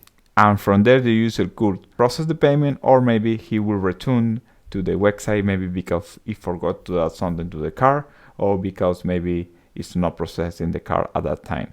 So that's pretty much all the code related to this shopping cart experience. As you can see, it's just a few lines of code, and it's basically just handle for you an entire shopping cart experience in your website using the Stripe Payments Pro edition. Alright, so let's now go to our Stripe dashboard under settings and checkout, and let's try to use all the settings available for the checkout that will be used by the cart API and the checkout twig tag. Let's go ahead and use the Klarna payment method. After they process the order, cancel URL is basically a button available if the user wants to go back to the website. Default currency is basically when you don't have items in the cart, what is going to be the default currency to show, all right? But if there is items inside the shopping cart, we are going to calculate the currency from the items in the cart. Checkout language, we recommend to leave it in auto-detect local to the auto-detect the browser's session language. Shipping options, so let's go ahead and take a look at this feature available on the Stripe Payments Pro edition. We don't have any shipping option yet, so let's go ahead and just create our first shipping rates in the Stripe dashboard. And as you can see here under products, you can click on shipping rates in your Stripe dashboard. So let's go ahead and add our first shipping rate. So in this example, let's go ahead and create a free shipping rate and also a next delivery shipping rate, all right? So we can leave the amount on 0 to be free, and we just add a small label here. And next we click save. All right, so we have created our first shipping rate, and let's go ahead and just create another one for the next day delivery.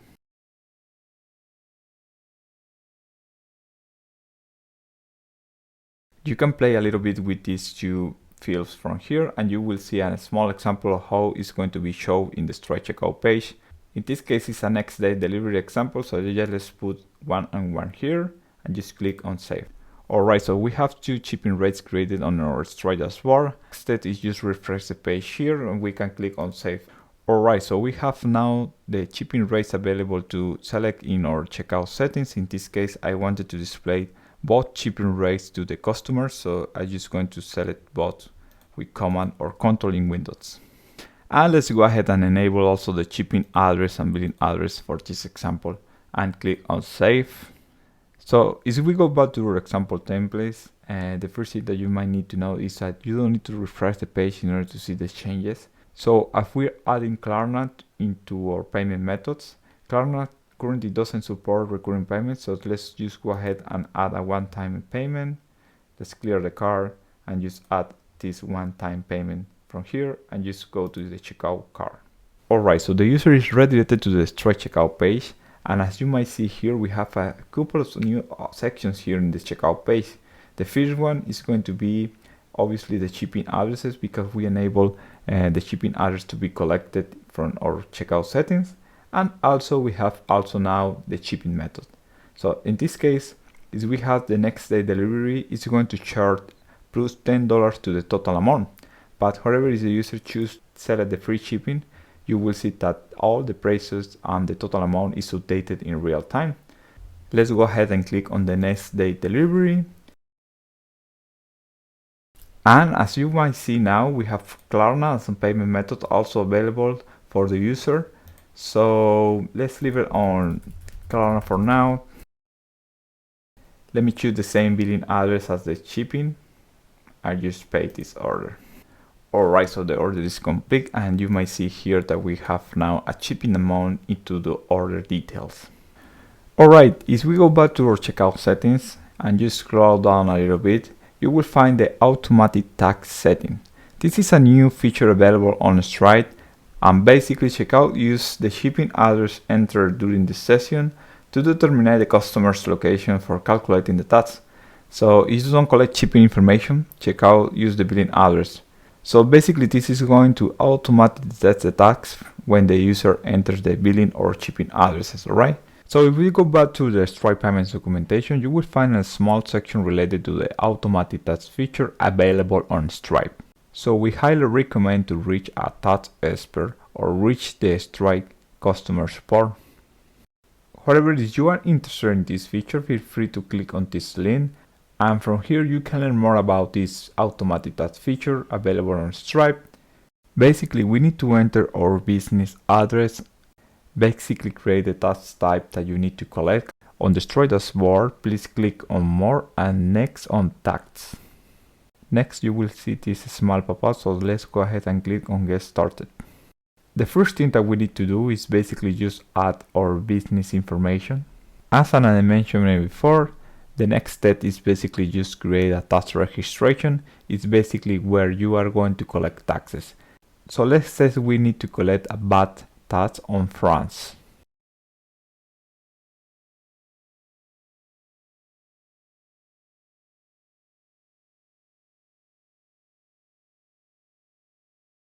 Alright, once the tax registrations are created, so the next step is basically just go for each product where we want to collect taxes, and we need to choose how we are going to include the tax in the price.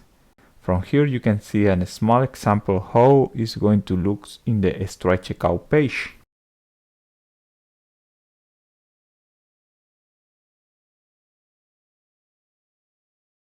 On the Stripe payment settings, the only thing that we need to do is basically enable the automatic tax light switch. Remember, you need to go for each product in your Stripe dashboard and set to the task behavior when this setting is enabled.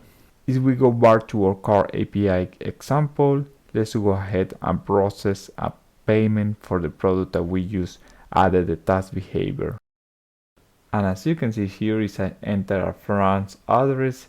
The automatic task feature is going to be automatically enabled and it's going to validate that we need to collect a VAT of 20% for this order.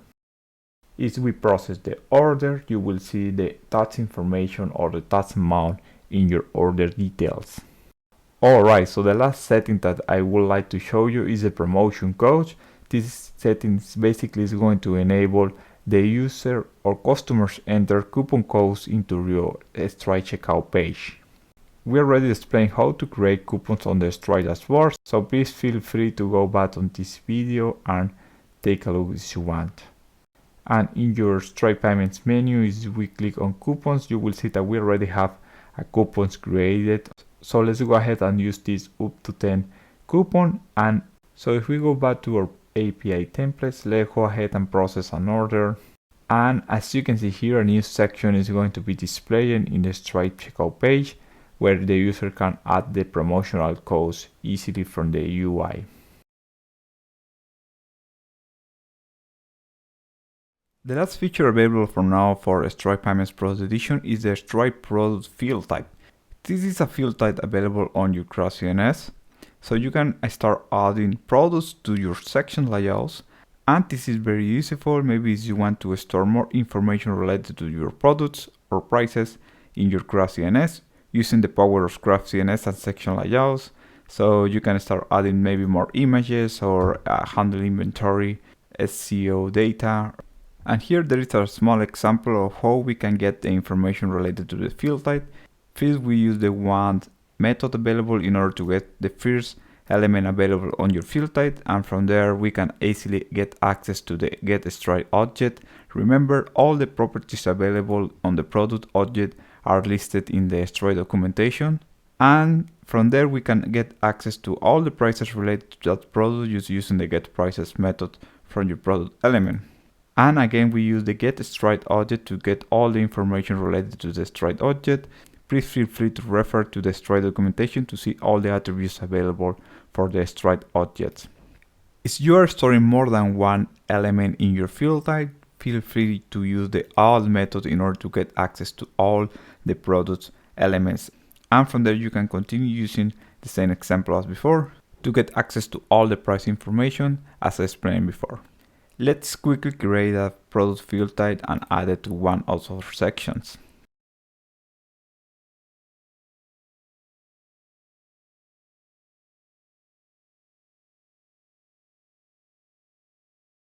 Let's go ahead and add the field type to one of our section layouts. In this case, I am going to choose the visit one.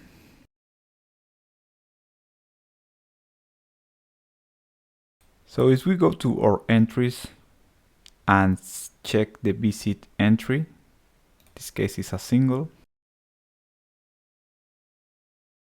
From here you will see the Stripe product field type, and here we can select any of the products that we have available on our Stripe Payments plugin.